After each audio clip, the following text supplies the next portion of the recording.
নমস্কার বন্ধুরা, এসপি মন্ডল কিচেনের পক্ষ থেকে তোমাদের সবাইকে অনেক অনেক শুভেচ্ছা। প্রতিদিনের মতো আমি আজকেও একটি রেসিপি নিয়ে হাজির হয়েছি। আর আজকের রেসিপি হচ্ছে পেঁয়াজ কলি দিয়ে আলু ভাজি। তো এটি দেখার জন্য প্রথম থেকে শেষ পর্যন্ত আমার সাথে থাকবে। প্রথমেই দেখো এক আটি পেঁয়াজ কলি নিয়ে নিয়েছি। এখানে 500 গ্রাম পেঁয়াজ কলি রয়েছে। এটা ছোট ছোট করে কেটে নিতে হবে। তো আমি কিন্তু এটা দেখো ছোট ছোট করে কেটে নিয়েছি। আর সাথে দেখো একটু আলু দিয়েছি। এখানে মাঝারি সাইজের দুটো আলু রয়েছে। এই পেঁয়াজ কলির সাথে একটু আলু দিয়ে ভাজা করলে না বেশি ভালো লাগে। এবারে এটা ভাজার জন্য একটা কড়াই নিয়ে নিয়েছি। কড়াইটা কিন্তু গরম করতে দিয়েছিলাম আগে থেকে। আর কড়াইটা কিন্তু গরম হয়ে গেছে। কড়াইটা যখন গরম হয়ে যাবে তখনই দিয়ে দিতে হবে তেল। তো আমি এখানে কিন্তু সর্ষের তেল দিয়ে দিয়েছি। তোমরা চাইলে সাদা তেলও ব্যবহার করতে পারো। তেলটা গরম হয়ে গেলে দিয়ে দিতে হবে কয়েকটা জিরে। জিরেটা একটু লাল করে ভাজা হয়ে গেলে এবারে দিয়ে দিতে হবে মাঝারি সাইজের 3টে পেঁয়াজ কুচি, ছোট সাইজের একটা রসুন কুচি, আর দিয়ে দিতে হবে স্বাদ অনুযায়ী কাঁচা লঙ্কা। এটা দিয়ে কিন্তু বেশ একটু লাল লাল করে ভেজে নিতে হবে। তো লাল লাল করে ভাজা হয়ে গেছে। আর যখনই এরকম করে ভাজা হয়ে যাবে ঠিক তখনই অ্যাড করে দিতে হবে টমেটো কুচি। এখানে আমি বড় সাইজের একটা টমেটো কুচি করে নিয়েছিলাম, ওটা আমি দিয়ে দিয়েছি। এবারে এটা একটু ভেজে নিতে হবে। তো যখনই দেখবে টমেটোটা এইভাবে গলে গিয়েছে ঠিক এখানে দিয়ে দিতে হবে স্বাদ অনুযায়ী নুন, হলুদ গুঁড়ো, লঙ্কার গুঁড়ো, আর দিয়ে দিতে হবে জিরের গুঁড়ো। তো এটা কিন্তু আমি দিয়ে দিয়েছি। এবারে কিন্তু একটু কষিয়ে নিতে হবে। যখনই দেখবে যে সুন্দর করে কষানো হয়ে গেছে, তেলটা ছেড়ে দিয়েছে, ঠিক তখনই এখানে দিয়ে দিতে হবে আলু কুচি।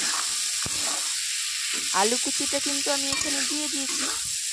আর এটা দেওয়ার পরে কিন্তু বেশ খানিকক্ষণ একটু কষিয়ে নিতে হবে। তখন কিন্তু জালটা মিডিয়াম আঁচে রেখে কষাতে হবে। হাই আঁচে দিলে কিন্তু পুড়ে যাবে। তো আমি মিডিয়াম আঁচে দিয়ে কিছুক্ষণ কষিয়ে নিয়েছি। আর এইভাবে কষানোর পরে এখানে কিন্তু দিয়ে দিতে হবে কেটে ধুয়ে রাখা পেঁয়াজ কলি। তো ওগুলো কিন্তু আমি দিয়ে দিয়েছি। আর এটা দেওয়ার পর এটাও কিন্তু বেশ খানিকক্ষণ কষিয়ে নিতে হবে। তো আমি কষিয়ে নিচ্ছি। কষাতে কষাতে যখন দেখবে যে এটার জলটা ছাড়তে শুরু করবে এবং সেই জলটা টানানো পর্যন্ত অপেক্ষা করতে হবে। তো আমি কিন্তু গ্যাসটা এবার হাই রেখেছি, যেহেতু পেঁয়াজ কলি দেওয়ার পরে কিন্তু একটু জল ছেড়ে দেবে। তো গ্যাসটা হাই রেখে আমি পেঁয়াজ কলি আর আলুটা ভেজে নিচ্ছি। এটা ভাজতে ভাজতে যখনই দেখবে যে জলটা একদম টেনে গিয়েছে তখন বুঝবে যে এটা কষানো হয়ে গেছে। আর যখনই দেখবে এইভাবে কষানো হয়ে গেছে ঠিক তখনই দিয়ে দিতে হবে জল। তো আমি এখানে একটা মগের হাফ মগ জল দিয়ে দিয়েছি। জলটা দেওয়ার পরে একটু নেড়ে ঢেকে দিতে হবে। তো আমি এখানে কিন্তু একটা ঢাকনা নিয়ে নিয়েছি। ঢাকনাটা দিয়ে ঢেকে দিচ্ছি। আর এটা ঢেকে দেওয়ার পরে হাই আছে 4 থেকে 5 মিনিট একটু ফুটিয়ে নিতে হবে। তো আমি ততক্ষণ অপেক্ষা করছি।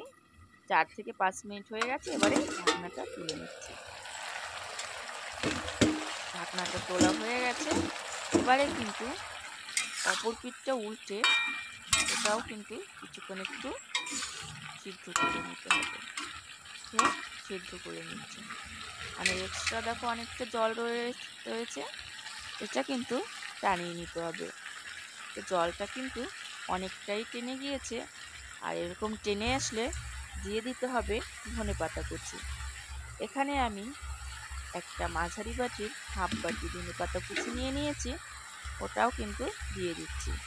আর দিয়ে দিচ্ছি সামান্য গরম মশলা। এটা দেওয়ার পরে আরও বেশ কিছুক্ষণ একটু ভেজে নিতে হবে, যাতে জলটা টেনে একদম গায়ে মাখো মাখো হয়ে আসে। ঠিক ততক্ষণ পর্যন্ত ভেজে নিতে হবে। তো আমি দেখো অনেকক্ষণ ভেজে নিয়েছি তারপরে, আর জলটাও কিন্তু বেশ টেনে গিয়েছে।